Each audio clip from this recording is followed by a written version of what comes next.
नववर्ष की शुभकामनाओं के साथ अर्पण क्लास में एक बार सभी का स्वागत करती हूँ। आज महत्वपूर्ण चर्चा है उन बच्चों के लिए जो 10वीं और 12वीं के बोर्ड परीक्षा में शामिल हो रहे हैं। उनके लिए ज़रूरी तथ्य लेकर मैं उपस्थित हूँ। सभी बच्चे चाहते हैं कि उनके अच्छे से अच्छे अंक सभी विषय में प्राप्त हों। वो मेहनत किए होते हैं, लेकिन कई बार देखा जाता है कि जो काफ़ी मेहनती होते हैं उन बच्चों के भी कम मार्क्स आ जाते हैं। क्यों ऐसा होता है, इस पर मैं चर्चा करूँगी। आपने सुना होगा प्रैक्टिस मेक्स मैन परफेक्ट। अभ्यास बहुत ज़रूरी है और बच्चे अपनी क्षमता के अनुसार अभ्यास भी करते हैं, फिर भी किसी किसी विषय में उन्हें कम मार्क्स आ जाते हैं। तो इसके लिए क्या करना चाहिए? प्यारे बच्चों, सबसे तो पहली बात है, परीक्षा एक उत्सव है। इसमें तनाव लेने की आवश्यकता नहीं है। परीक्षार्थी देखा जाता है कि आवश्यकता से अधिक तनाव में आ जाते हैं और इस तनाव के कई कारण हैं। बार बार उनके ऊपर एक दायित्व आता है कि उनको अपने माता पिता के अपेक्षाओं पर खरा उतरना है। और माता पिता की अपेक्षा होती है, सभी माता पिता की अपेक्षा होती है कि उनका बच्चा अच्छा करे। लेकिन एक बात ध्यान रखना है कि किसी की अपेक्षा अधिक है, चाहे माता पिता गुरु कोई भी रहें, तो सिर्फ उस अपेक्षा को ध्यान में रखकर अगर हम पढ़ाई करते हैं और अच्छे कर लें, ऐसा संभव नहीं है। क्योंकि कहा गया है कि उद्यमेन हि सिद्ध्यन्ति कार्याणि न मनोरथे।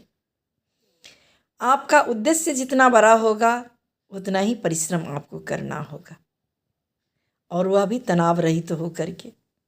अब हम सबसे पहले तनाव रहित कैसे होंगे? 2 मंत्र हैं। हम काम करते हैं, लेकिन उस समय क्या होता है कि हम काम के फल की चिंता ज़्यादा करते हैं। हम ऐसे करेंगे तो क्या होगा, इतना नंबर आएगा तो क्या होगा, ऐसे करेंगे। नहीं, हमारा सिर्फ काम करने पर ही अधिकार है। हमारे हाथ में सिर्फ काम करना है, उसका फल हमारे हाथ में नहीं है। जब हमारे हाथ में फल नहीं है तो फिर हम व्यर्थ उसमें क्यों समय बर्बाद करें। हम कोशिश करेंगे कि हम अपना 100% हमने जितनी मेहनत की है उतना कम से कम हम अपना 100% दें, ताकि जो सेल्फ सेटिस्फेक्शन भी होना बहुत ज़रूरी है। क्योंकि कई पत्र के एग्ज़ाम होते हैं, तो प्रथम पत्र जो है वह बहुत मायने रखता है। पहला पत्र अगर आपका अच्छा चला गया, आप सेल्फ सेटिस्फेक्शन आपको मिल गया, आपका आत्मविश्वास बढ़ गया, तो दूसरे पेपर में आपका बहुत ही अच्छा उसका परिणाम होता है। तो अब हम मुद्दे पर आए कि कैसे पढ़ें कि हम अधिक से अधिक अंक ले आएँ। सबसे बड़ी बात है कि 3 घंटा 15 मिनट यानी 3 आवर्स 15 मिनट्स का समय होता है। 15 मिनट क्वेश्चन पेपर रीडिंग के लिए अब दिया जाता है, बहुत दिन पहले से दिया जा रहा है CBSE के द्वारा, और 3 घंटा लिखने के लिए दिया जाता है। आप उन समयों का उपयोग कैसे करते हैं? सबसे पहले आप अपने आप पर विश्वास रखिए, आत्मविश्वास रखिए। आप पढ़े हैं, आपका जो सिलेबस है उसी में से प्रश्न पूछा गया है, कहीं बाहर से नहीं आया है। तो सबसे पहले घबराने की तो कोई आवश्यकता ही नहीं है, क्योंकि आपने 1 साल पूरा समय दिया है, उसमें आप एक्सपर्ट हो चुके हैं, आपने बहुत कोशिशें की हैं और प्रश्न बाहर से नहीं आ रहा है। तो जब आप मेंटली प्रिपेयर्ड हो जाएंगे तो कोई भी मुश्किल नहीं आएगा। होता क्या है कि जब हम मेंटली प्रिपेयर नहीं रहते हैं तब समस्याएं आती हैं। और मेंटली प्रिपेयर कैसे होंगे? तो उसके लिए है कि अभी समय है, आप जो पुराने वर्ष के प्रश्न हैं उचित समयावधि यानी 3 घंटा 15 मिनट समय लेकर के सप्ताह में कम से कम प्रत्येक विषय का एक प्रश्न पत्र हल कीजिए। लेकिन ये परीक्षा का जो समय होता है और अभ्यास का समय होता है, इसमें बड़ा ही अंतर होता है। आपको अभी 3 घंटा बैठना बहुत ही मुश्किल लगेगा। बीच बीच में आपको उठने का मन करेगा, बीच में काम छोड़ने का, चलो कल कर लेते हैं, चलो परसों कर लेते हैं, जो हमें परीक्षा के समय नहीं होता है। फिर भी हम सबको प्रयास करना है कि हम कोशिश करके उसे पूरा करें, क्योंकि आप जब 1-2 प्रश्न पत्र 3-4 जितने भी आप प्रैक्टिस करेंगे, आप अभ्यस्त हो जाएंगे और फिर परीक्षा के दिन आपको कुछ विशेष नहीं लगेगा। तो अभ्यास तो करनी ही है। उसके बाद क्या करना है, सबसे पहले क्वेश्चन पेपर को बहुत पेशेंसली, बहुत धैर्य से हमें पढ़नी है। 15 मिनट का समय है, एक बार सरसरी निगाह से पूरे क्वेश्चन पेपर को पढ़ लेना है। अब परीक्षा भवन में जाने से पहले, यानी अभी से आप क्या करेंगे, बहुत बच्चों ने कर भी लिया होगा कि जो सिलेबस है, पाठ्यक्रम है, CBSE के द्वारा निर्धारित है, उस पाठ्यक्रम को आप बिल्कुल अपने दिमाग में बिठा लीजिए कि आपको कितने नंबर का कौन सा चैप्टर है, कितना प्रश्न पत्र का क्या क्राइटेरिया होगा, क्या पूछे जाएंगे, ये सारे चीज़ आपको पहले से ध्यान की। जैसे फर्स्ट क्वेश्चन लैंग्वेज में हमें अनसीन पैसेज आनी है, दूसरा क्वेश्चन में अनसीन पोइट्री आना है, तो ये दिमाग में आपको पहले से ही है। उसमें करना क्या है, आप बिल्कुल फुल्ली प्रिपेयर हैं। तो बिना घबराहट के आप, जैसे मैं एक एग्जांपल देती हूँ, अगर 10वीं के बच्चे हिंदी की परीक्षा दे रहे हैं तो उन्हें पता होना चाहिए कि उनके जितने भी प्रश्न पत्र हैं, यानी 15 प्रश्न जो है प्रश्न पत्र में, वो 4 खंडों में विभाजित हैं। खंड क में मात्र 2 प्रश्न होंगे, unseen passage and unseen poetry, अपठित गद्यांश और अपठित पद्यांश, जो कॉम्पिटेंसी बेस्ड होंगे।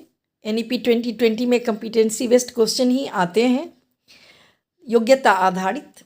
तो प्रथम प्रश्न जो है उसमें 250 से 300 शब्दों का एक पैसेज होगा, जिसके 3 क्वेश्चन एक एक नंबर के होंगे, जो मल्टीपल चॉइस होंगे, और 2 क्वेश्चन 2-2 नंबर के होंगे, जो शॉर्ट आंसर होंगे।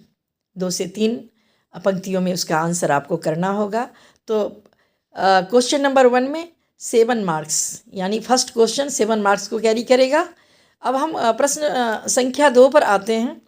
तो इसमें अपठित काव्यांश है, उसमें इसी प्रकार से 3 क्वेश्चन 1-1 नंबर का होगा और 2 क्वेश्चन 2-2 नंबर का, यानी शॉर्ट आंसर, और फर्स्ट 3 मल्टीपल चॉइस।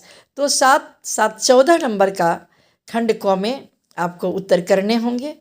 अब हम आते हैं खंड ख में। खंड ख में व्यवहारिक व्याकरण है, जिसमें 4 क्वेश्चन है। क्वेश्चन नंबर 3 से 4, 5, 6।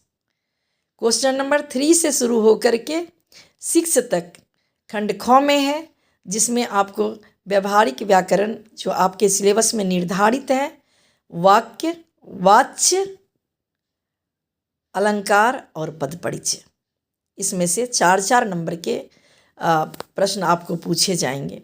यहाँ आपको क्वेश्चन नंबर 3 से लेके 6 तक 5-5 क्वेश्चन पूछे जाएंगे, जिसमें एक ऑप्शनल रहेगा। 4 प्रश्नों के उत्तर आपको देना है।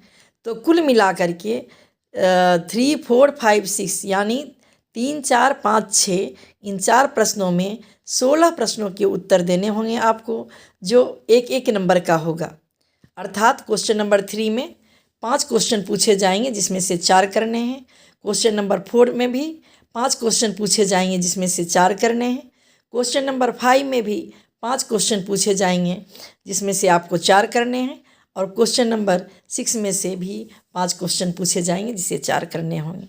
तो इन 4 प्रश्नों में 20 प्रश्न पूछे जाएंगे और आपको 16 करने हैं।